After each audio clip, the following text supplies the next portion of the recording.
Hello everyone, welcome to my YouTube channel. And today's class is about general mechanism of drug action and factors modifying drug action. जैसा कि हम सबको पता है कि ये जो वीडियो लेक्चर की क्लासेस अभी चल रही हैं वो डी फार्म फार्माकोलॉजी के सीरीज के अकॉर्डिंग चल रही हैं। वन बाय वन एक एक टॉपिक को हम कवर अप कर रहे हैं। अगर हमारी लास्ट लेक्चर वीडियोस नहीं देखी हैं और उन कॉन्सेप्ट को नहीं आप समझ पा रहे हैं तो आप हमारी क्लासेस पहले की क्लासेस देखने के बाद ये क्लास देख सकते हैं। और अगर आपको मैकेनिज्म ऑफ ड्रग एक्शन को पढ़ना है, समझना है तो वीडियो के साथ बने रहिए। आज इस वीडियो में हम एक-एक चीज़ को बिल्कुल समझेंगे कि क्या होता है ड्रग एक्शन, कैसे मैकेनिज्म होता है उसका। Each and everything we are going to discuss in this lecture. तो बने रहिए क्लास में जिससे कि आपके सारे डाउट्स क्लियर हो जाए, कोई भी प्रॉब्लम ना हो। तो चलिए शुरू करते हैं आज की हमारी class. A drug acts by interacting with cell tissue enzymes, receptor और body chemicals to produce a pharmacological effect। हमारी बॉडी में ड्रग क्या करती है, वो इंटरेक्ट करती है सेल्स के साथ, टिश्यूज़ के साथ, एंजाइम्स के साथ, रिसेप्टर्स के साथ और बॉडी के कुछ केमिकल्स के साथ, जिससे कि क्या है वो अपना डिज़ायर्ड एक्शन, जो फार्माकोलॉजिकल एक्शन जिस पर्पज़ के लिए हम दवाई ले रहे हैं, वो प्रोड्यूस कर सके। तो यहाँ पे आप डायग्राम से भी समझ सकते हैं कि कैसे मैकेनिज़्म ऑफ एक्शन अपना काम करती है। पहले तो हम ये समझ लेते हैं कि मैकेनिज़्म ऑफ ड्रग एक्शन होता क्या है? मैकेनिज़्म ऑफ एक्शन को अगर हम बात करें, जैसे अगर हमें कहीं जाना है तो एक रास्ता होता है कहीं पे पहुँचने के लिए। तो अब ड्रग ड्रग का जो रास्ता है हमारी बॉडी के अंदर अपने काम तक पहुँचने के लिए, उस पूरे मैकेनिज़्म या उस पूरे रास्ता को हम मैकेनिज़्म ऑफ ड्रग एक्शन कहते हैं कि बॉडी में ड्रग कहाँ जाती है, क्या करती है, कैसे फार्माकोलॉजिकल इफ़ेक्ट अपना देती है, उसके बाद क्या होता है, वो सारी चीज़ें क्या है, एक उसका मैकेनिज़्म है। तो यहाँ पे चलिए हम समझते हैं डायग्राम के साथ कि ड्रग क्या है। ड्रग हमने एडमिनिस्टर की, हमारी बॉडी में गई, बॉडी में जाने के बाद सबसे पहले क्या होता है, ड्रग डिज़ॉल्व होती है, देन उसके बाद क्या होती है, वो एब्ज़ॉर्ब होती है। एब्ज़ॉर्ब होने के बाद क्या है, वो ब्लड में पहुँचती है, ब्लड मतलब सिस्टमिक सर्कुलेशन में पहुँचती है। सिस्टमिक सर्कुलेशन में पहुँचने के बाद वो क्या करती है, इंटरैक्ट करती है रिसेप्टर्स के साथ और सेल्स के साथ बॉडी में। आप यहाँ डायग्राम के साथ देख रहे होंगे ड्रग और रिसेप्टर यहाँ पे बना हुआ है। यहाँ पे रिसेप्टर क्या होता है, बाइंडिंग साइट्स होती हैं हमारी बॉडी में, जहाँ पे क्या करती है ड्रग बाइंड होती है, बाइंड होने के बाद एक सिग्नल जनरेट होता है, जो ड्रग है वो सेल के अंदर जाती है, साइट ऑफ एक्शन पे पहुँचती है और अपना थेरेपेटिक इफ़ेक्ट शो करती है। ये पूरा कंप्लीट प्रोसेस जो है वो ड्रग का मैकेनिज्म ऑफ एक्शन कहलाता है। प्रोड्यूस करती है इफ़ेक्ट को, दैट मीन्स उसने अपना डिज़ायर्ड एक्शन शो कर दिया है। तो अगर हम रिसेप्टर की बात करें कि कैसे-कैसे ऐसे कौन-कौन से मेथड्स हैं जिनके थ्रू ड्रग जो है बॉडी में अपना मैकेनिज्म शो करती है, हम एक-एक करके सबको पढ़ेंगे। पहले हम एक्शन थ्रू रिसेप्टर्स देख लेते हैं कि रिसेप्टर्स के थ्रू ड्रग कैसे बॉडी में एक्शन करती है। तो रिसेप्टर्स क्या हैं? Receptor is a protein molecule present on the cell membrane or inside the cell that recognize and binds a drug. Receptor क्या है? रिसेप्टर बॉडी के अंदर हमारी प्रोटीन मॉलिक्यूल्स है जो कि कहाँ प्रेज़ेंट है? सेल की मेम्ब्रेन पे प्रेज़ेंट है या तो इनसाइड द सेल प्रेज़ेंट है। वो क्या करते हैं? वो रिकॉग्नाइज़ करते हैं मत और बाइंड करते हैं। रिकॉग्नाइज़ मतलब वो ड्रग को पहचान लेते हैं और उनको बाइंड करते हैं अपने ऊपर और अपना आगे की प्रोसेस को बढ़ा देते हैं। अगर एग्ज़ाम्पल के साथ अगर हम समझें तो साल्ब्यूटामॉल एक ड्रग है that binds to beta 2 receptors in the lungs. क्या करती है फिर उसके बाद वो ब्रोंकोडायलेशन करती है। ब्रोंकोडायलेशन मतलब ब्रोंकस का डायलेशन करती है, जिससे क्या होता है, पेशेंट को ब्रीथ में ईज़िली हो जाती है, तो आसानी हो जाती है। तो इस पूरे मैकेनिज़्म को हम क्या कहेंगे? मैकेनिज़्म ऑफ ड्रग एक्शन, ठीक है? तो ऐसे जो है ड्रग अपना काम बॉडी में करती है। यहाँ पे भी डायग्राम से हम समझ सकते हैं ये ड्रग है, ये रिसेप्टर है। ड्रग रिसेप्टर पे बाइंड हुई, ड्रग रिसेप्टर कॉम्प्लेक्स बना, उसके बाद क्या हुआ, सेल रिस्पॉन्स स्टार्ट हुआ, देन उसके बाद क्या हुआ, थेरेपेटिक इफेक्ट शो हुआ बॉडी में। तो ये क्या है, ये मैकेनिज्म ऑफ ड्रग एक्शन है हमारी बॉडी के अंदर। अब कौन-कौन से ऐसे मेथड हैं जिनके थ्रू जो है बॉडी में जो है ड्रग अपना मैकेनिज्म ऑफ एक्शन शो करती है। First is the receptor, action through receptor. दूसरा क्या है, एक्शन थ्रू एंजाइम्स। तीसरा क्या है, action through ion channels. Fourth क्या है, एक्शन थ्रू ट्रांसपोर्टर्स। फिफ्थ क्या है, फिजिकल एक्शन। सिक्स्थ क्या है केमिकल एक्शन। ये 6 पॉइंट हैं, ये 6 मेथड है जिनके थ्रू बॉडी में क्या हो रहा है, ड्रग अपना एक्शन शो कर रही है, अपना एक्शन प्रोड्यूस कर रही है, व्हिच इज़ वेरी इंपॉर्टेंट। हम एक-एक करके देख लेते हैं, समझ लेते हैं। अभी हमने जैसे रिसेप्टर्स की बात की थी, रिसेप्टर पे क्या है, ड्रग हमारी बाइंड हुई और बाइंड होने के बाद रिसेप्टर ने क्या किया, एक्टिवेट किया सेल को, जो है रिसेप्टर को एक्टिवेट होने से क्या हुआ, सेल रिस्पॉन्स आया, साइट ऑफ एक्शन पे ड्रग पहुंची और उसने अपना थेरेपेटिक इफेक्ट दिया। जैसे कि हमने एग्जांपल भी समझा था कि साल्ब्यूटामॉल जो है वो बीटा 2 रिसेप्टर पे बाइंड हुई और उसने ब्रोंकोडायलेशन किया, तो पेशेंट को ईजिली ब्रीदिंग होने लगी।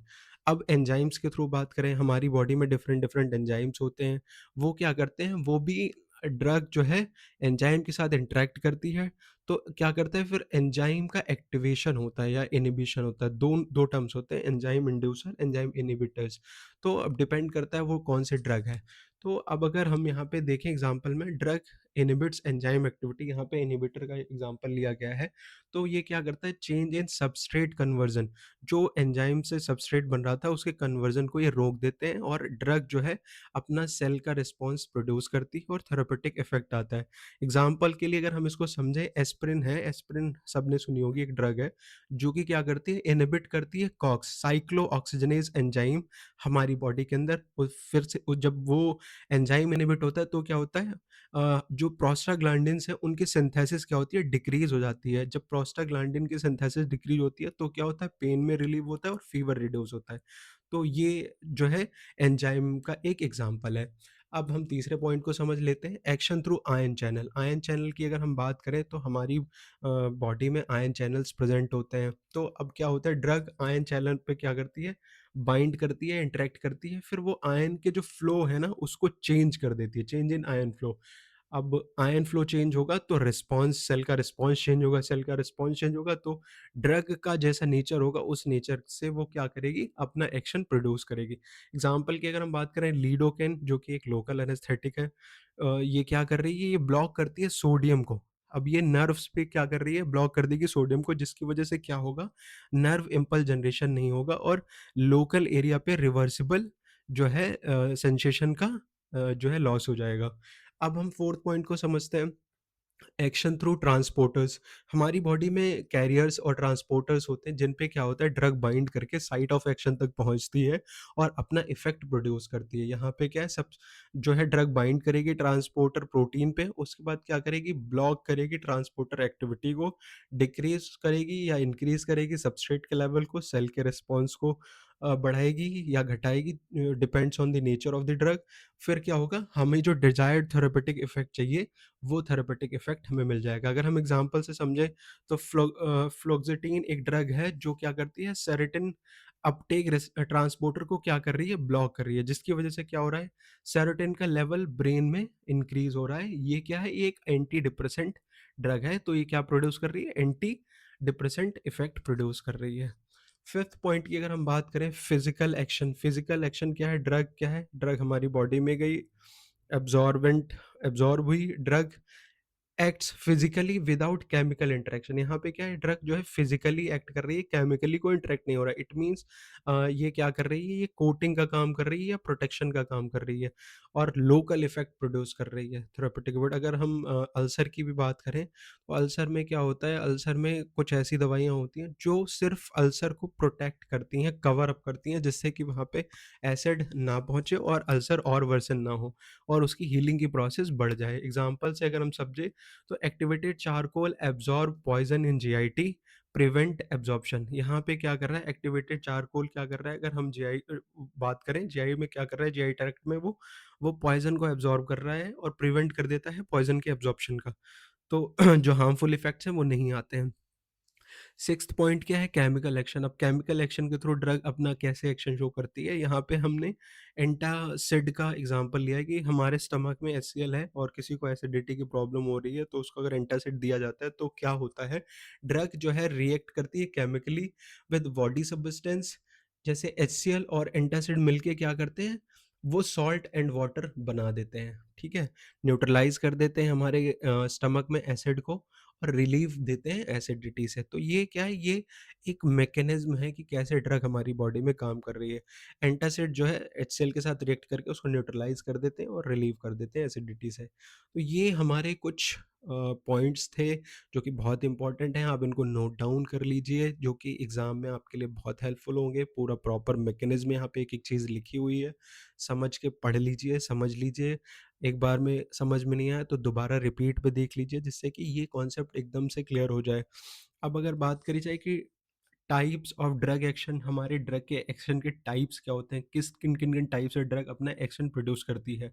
तो यहाँ पे देख सकते हो, स्टिमुलेट करेगी या तो ड्रग स्टिमुलेशन करेगी, या तो डिप्रेशन करेगी, या इरिटेशन करेगी, रिप्लेसमेंट और साइटोटॉक्सिक एक्शन। ये क्या है, ये कुछ टाइप हैं, types of drug action. Stimulation में अगर बात करें, एग्जांपल ले लें अगर हम, तो एड्रेनलिन क्या कर रही है, इंक्रीज कर रही है हार्ट रेट को।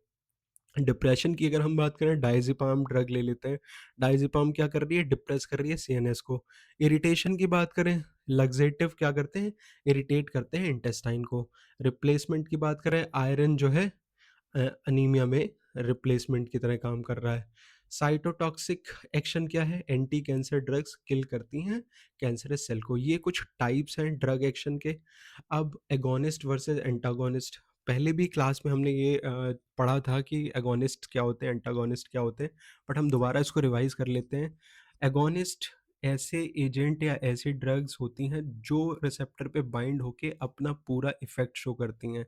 ठीक है? इफ़ेक्ट को बाइंड करेंगी रिसेप्टर पे, उसको एक्टिवेट करेंगी और अपना एक्शन प्रोड्यूस करेंगी। मतलब हम कह सकते हैं कि जैसे हम एक अच्छा ड्रग है, एक ऐसा ड्रग है जो कोई एक्शन प्रोड्यूस नहीं कर रहा है। तो जो एंटा है वो अगेंस्ट अगेंस्ट है वो, मतलब वो ड्रग का एक्शन, वो बाइंड तो हो रहा है पर वो कोई एक्शन नहीं शो कर रहा है।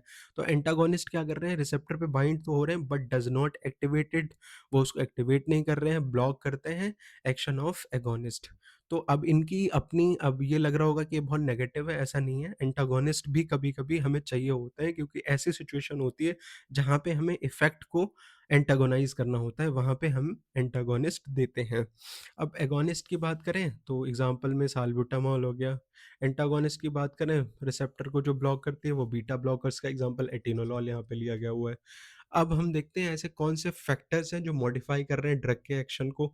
मॉडिफाई मतलब चेंज कर रहे हैं। और एक बहुत इंपॉर्टेंट बात मैं आपको बताना चाहूँगा कि जो भी ड्रग्स हैं, वो हमारी बॉडी में कोई नया एक्शन प्रोड्यूस नहीं करती हैं। वो हमारी बॉडी में ऑलरेडी जो फिज़ियोलॉजिकल फंक्शन है, उन्हीं में ऑल्टर या मॉडिफ़िकेशन करती हैं। बट एक्सेप्शन है कुछ जीन थेरेपीज़ की, जो जेनेटिक ड्रग्स हैं, वो जीन में अल्टरेशन करके नए इफ़ेक्ट्स दे सकती हैं, ये एक्सेप्शन है। इसके अलावा बाकी कोई भी ऐसी ड्रग्स नहीं होती हैं, जो हमारे बॉडी में कोई नया एक्शन प्रोड्यूस करें। ब वो सिर्फ़ जो ऑलरेडी एक्जिस्टिंग फंक्शंस हैं, उन्हीं को अल्टर या मॉडिफ़ाई करती हैं। चलो हम यहाँ पे देख लेते हैं कि कौन-कौन से फैक्टर्स हैं जो मॉडिफ़ाई कर रहे हैं ड्रग के एक्शन को, व्हिच इज़ वेरी इंपॉर्टेंट। तो पहला जो फैक्टर है वो ऐज है, दूसरा फैक्टर जो है वो बॉडी वेट है, तीसरा फैक्टर जो है सेक्स, मतलब मेल या फीमेल, फोर्थ फैक्टर क्या है, जेनेटिक फैक्टर है, फिफ्थ फैक्टर क्या है, रूट ऑफ एडमिनिस्ट्रेशन है, disease condition is the sixth factor, seventh factor is the drug interaction, tolerance, diet and food, physiological factors. These factors क्या है, influence the intensity, duration and therapeutic response of drugs. ये वो factors हैं जो intensity, duration of therapeutic response को क्या कर रहे हैं, इन्फ्लुएंस कर रहे हैं। तो इनको हम एक-एक करके अभी समझेंगे, एक बहुत अच्छे डायग्राम के साथ, पिक्चर वाले डायग्राम के साथ, जिसमें हम एक-एक चीज़ बिल्कुल समझ पाएँगे कि कैसे ये मॉडिफ़ाई कर रहे हैं ड्रग के एक्शन को। पहले बात अगर हम करें पेशेंट फैक्टर, जो कि इंट्रिंसिक फैक्टर हैं। एज की बात अगर हम करें, age is one of the most important factor which is affecting drug action, जो कि ड्रग को एक्शन को अफेक्ट कैसे कर रहा है। अब मान लो न्यूनेट्स की बात कर लें, न्यूनेट्स मतलब कोई अर्ली बॉर्न बेबी है, तो उसके अंदर क्या है, उतनी अच्छी मैच्योरिटी नहीं है, इमेच्योर है अभी वो, प्रॉपर उसके लीवर, किडनियाँ और भी ऑर्गन हैं, उतना अच्छा परफॉर्म नहीं कर पाते हैं, क्योंकि वो धीरे धीरे ग्रोइंग स्टेज में होते हैं। या तो फिर जो बूढ़े हो जाते हैं, जिनकी एक टाइम के बाद क्या होती है, जो हमारी बॉडी के जो फंक्शंस हैं ना, जो ऑर्गन्स हैं, उनकी जो एबिलिटी ऑफ फंक्शन है वो डिक्रीज़ होने लगती है। उसकी वजह से क्या होता है कि जो ड्रग है उसका एक्शन हमें कभी-कभी प्रॉपर नहीं मिल पाता है। दूसरी चीज़ अगर हम बात करें सेक्स जो कि जेंडर बेस्ड है, जो फीमेल हैं वो उनका ड्रग का response as compare to male is very different because of hormonal difference, metabolism changes. तो बहुत सारे फैक्टर्स हैं, मेल और फीमेल की बॉडी कंप्लीटली चेंज है, तो उसकी वजह से क्या है ड्रग के एक्शन मॉडिफाई हो जाते हैं। थर्ड फैक्टर अगर यहाँ पे बात करें तो जेनेटिक, तो फार्माकोजेनोमिक्स, इसमें क्या होता है जीन वेरिएशन इन एंजाइम। कुछ एंजाइम्स ऐसे होते हैं जिनमें जीन वेरिएशन होता है, उसकी वजह से स्लो या फास्ट मेटाबॉलिज्म होता है हमारी ड्रग्स का या उनके इफेक्ट्स का, तो ये भी एक इम्पॉर्टेंट फैक्टर है। डिजीज स्टेट मतलब किसी को अगर ऑलरेडी कोई डिजीज हो रखी है तो उसमें क्या है ड्रग का जो एक्शन है वो मॉडिफाई हो सकता है। हमने जिस पर्पज़ के लिए ड्रग दी है, ज़रूरी नहीं है वो कंप्लीटली हमें उतना मिल पाए रिस्पॉन्स, बट एग्ज़ाम्पल से अगर हम इसको समझें, जैसे लीवर डिज़ीज़ है, लीवर डिज़ीज़ क्या कर रही है, वो मेटाबॉलिज़्म को डिक्रीज़ कर रही हैं, मतलब डिक्रीज़ कर रही हैं, और किडनी वाली जो डिज़ीज़ेज़ हैं, वो क्या कर रही हैं, एक्सक्रीशन में प्रॉब्लम कर रही हैं। मतलब अगर किडनी प्रॉपर फंक्शन नहीं करी तो ये तो एक्सक्रीशन नहीं हो पाएगा ड्रग का एक्सक्रीशन नहीं होगा तो बॉडी में ड्रग रहेगी, और बॉडी में ज़्यादा समय तक ड्रग रहना that means it can cause toxicity. तो ये सारे पॉइंट्स जो हैं जो मॉडिफाई कर रहे हैं ड्रग के एक्शन को। अब गैस्ट्रोइंटेस्टाइनल कंडीशन, अगर गैस्ट्रोइंटेस्टाइनल को इशू है तो एब्जॉर्प्शन में प्रॉब्लम आएगी। एब्जॉर्प्शन अगर प्रॉपरली ड्रग का नहीं हो रहा है तो फिर थेरेपेटिक इफेक्ट हमें नहीं मिलेगा, क्योंकि जब ड्रग एब्जॉर्ब ही नहीं होगी बॉडी में तो फिर हमें थेरेपेटिक इफेक्ट देखने को नहीं मिलेगा। Body weight is also affecting drug action, जैसे कि dose adjustment on the basis of weight के बेसिस पे अगर हम बात करें तो डोजेस जो है वो चेंज हो जाती हैं, क्योंकि बॉडी में फैट की परसेंटेज अगर ज़्यादा होगी तो क्या होती है ड्रग हमारी फैट्स के साथ बाइंड कर लेती हैं, बाइंड कर लेगी तो फिर वो अपना एक्शन प्रोड्यूस नहीं करेगी, तो डोज़ यहाँ पे बहुत ही इम्पोर्टेंट हो जाती है। अब अगर हम बात करें ड्रग रिलेटेड फैक्टर्स की, कि हम कौन से रूट से ड्रग एडमिनिस्टर कर रहे हैं, वो भी उसके एक्शन को मॉडिफाई करता है। अगर हमें जल्दी एक्शन चाहिए, हाई बायोअवेलेबिलिटी चाहिए, तो हमें आईवी रूट प्रेफ़र करना पड़ता है। अगर हमें स्लोएस्ट स्लोअर एक्शन चाहिए और हम फर्स्ट पास इफ़ेक्ट भी बेयर करने के लिए रेडी हैं, तो oral is the best option. Topical, inhalation etcetera, ये क्या है, ये इन सब की बायोअवेलेबिलिटी डिफरेंट है, इनका ड्रग एक्शन डिफरेंट है। Dose and formulation is also important factor for modifying drug action. जैसे अगर बात करें प्रॉपर डोज वर्सेस अंडर या ओवरडोज, टाइम रिलीज ईआर, मतलब फॉर्मुलेशन, सॉल्युबिलिटी, ये क्या है, ये सारे फैक्टर्स हैं जो कि ड्रग के एक्शन के लिए रिस्पॉन्सिबल होते हैं, कि वो किस फॉर्म में बनी हुई है, इंजेक्टेबल्स है, क्या है, उसकी जो फॉर्म है वो भी ड्रग के एक्शन को जो है ऑल्टर करती है या मॉडिफाई करती है। एडमिनिस्ट्रेंट रेबेजिन, ये बहुत ही इम्पोर्टेंट है, हम लोग डेली लाइफ में समझते नहीं हैं, हमें लगता है कि हम दवाई खा रहे हैं, ये बहुत है इफ़ेक्ट प्रोड्यूस करने के लिए, बट हमारी बॉडी में एक सर्कैडियन रिदम होती है, और हमारी बॉडी में जब हम ड्रग लेते हैं तो बॉडी की एक मेमोरी होती है कि हमने इस टाइम ये ड्रग ली है, तो इस टाइम पे ये चीज़ें ऐसे-ऐसे इफ़ेक्ट आ रहा है, या हमारी बॉडी की टाइमिंग है कि कौन से टाइम पे कौन-सा हार्मोन हमारी बॉडी में हाई होगा या लो होगा, या कौन से टाइम पे कौन सी ड्रग ज़्यादा इफ़ेक्टिव होगी। कुछ ड्रग्स ऐसी होती हैं जो खाली पेट बहुत इफ़ेक्टिव होती हैं, कुछ होती हैं जो आफ्टर फूड इनटेक ली जाती हैं। तो ये क्या है, ये एडमिनिस्ट्रेशन रेजिमेन के बारे में बताता है। तो टाइम ऑफ डोज़, फ्रीक्वेंसी, कि हमने किस टाइमिंग पे ली, क्या फ्रीक्वेंसी ली, क्या उसकी कंप्लायंसेस हैं, ये क्या है, ये भी इम्पोर्टेंट फैक्टर है हमारा ड्रग एक्शन को मॉडिफाई करने के लिए। एक्सटर्नल और एनवायरमेंटल फैक्टर की बात करें, एक्सटर्नल और एनवायरमेंटल फैक्टर भी हमारे ड्रग एक्शन को क्या कर रहे हैं, मॉडिफाई कर रहे हैं। हम समझ लेते हैं ड्रग इंटरैक्शन की बात करें। ड्रग इंटरैक्शन की मतलब ये है कि हमने 2 ड्रग ली और वो बॉडी में जाके इंटरैक्ट कर रही हैं, और वो या तो एक्टिविटी को बढ़ा दे रही हैं या तो एक्टिविटी को कम कर दे रही हैं। तो इस टाइप के फैक्टर को हम क्या कहते हैं, ड्रग इंटरैक्शन कहते हैं। 2 तरीके का इफ़ेक्ट आता है, या तो वो बढ़ाएँगी या तो वो घटाएँगी। तो जो बढ़ा हुआ इफ़ेक्ट है उसको हम सिनर्जिस्टिक इफ़ेक्ट कहते हैं, और जो घटा हुआ इफ़ेक्ट है उसको हम एंटागोनिस्ट इफ़ेक्ट कहते हैं। तो ये बहुत ही इम्पोर्टेंट फैक्टर है। फूड एंड डाइट की बात करें, फूड और डाइट क्या कर रही है, एब्जॉर्प्शन में ऑल्टरेशन कर सकती है कि कुछ ऐसे हाई फैट मील हैं जो क्या है एब्जॉर्प्शन को चेंज कर देते हैं। तो फूड और diet is also important factor for modifying drug action. Social habit की बात करें, स्मोकिंग, अल्कोहल कंजप्शन, इस इनके भी अपने एक ड्रग एक्शन पे अलग ही इफ़ेक्ट्स होते हैं। स्मोकिंग क्या करता है, सीवाईपी एंजाइम को का इंडक्शन करता है, और अल्कोहल कंजप्शन क्या कर रहा है, लीवर के मेटाबॉलिज्म को चेंज करता है। It means alcohol is directly affecting metabolism, liver को अफेक्ट कर रहा है। एनवायरमेंटल कंडीशन की बात करें, temperature, altitude, light exposure affect drug solubility और पेशेंट रिस्पॉन्स। तो क्या होता है, ये जो टेम्परेचर है वो ड्रग की स्टेबिलिटी और पेशेंट का जो रिस्पॉन्स है वो वेरी करता है, तो ड्रग का एक्शन वहाँ पे भी इन्फ्लुएंस होता है। Precise dosing and understanding interaction are crucial for safe and effective therapy. तो डोज और अंडरस्टैंडिंग ऑफ इंटरेक्शन अगर हमने समझ लिया तो हम बहुत ही सेफली और इफेक्टिव ड्रग्स को दे सकते हैं, ये बहुत इंपॉर्टेंट है। तो आज की क्लास में हमने समझा कि ड्रग एक्शन क्या होता है, ड्रग कैसे बॉडी में जाके कैसे किन-किन मेथड्स के थ्रू एक्शन करती है और कौन-कौन से ऐसे फैक्टर्स हैं जो उसके एक्शन को मॉडिफाई करते हैं। इस तरीके की वैल्यूएबल वीडियोज़ के लिए बने रहिए हमारे चैनल के साथ और क्लासेस को देखते रहिए, आपके कॉन्सेप्ट्स क्लियर होते रहेंगे। कोई भी डाउट है तो आप मुझे कमेंट में पूछ सकते हैं, मैं उसका आंसर आपको दूँगा।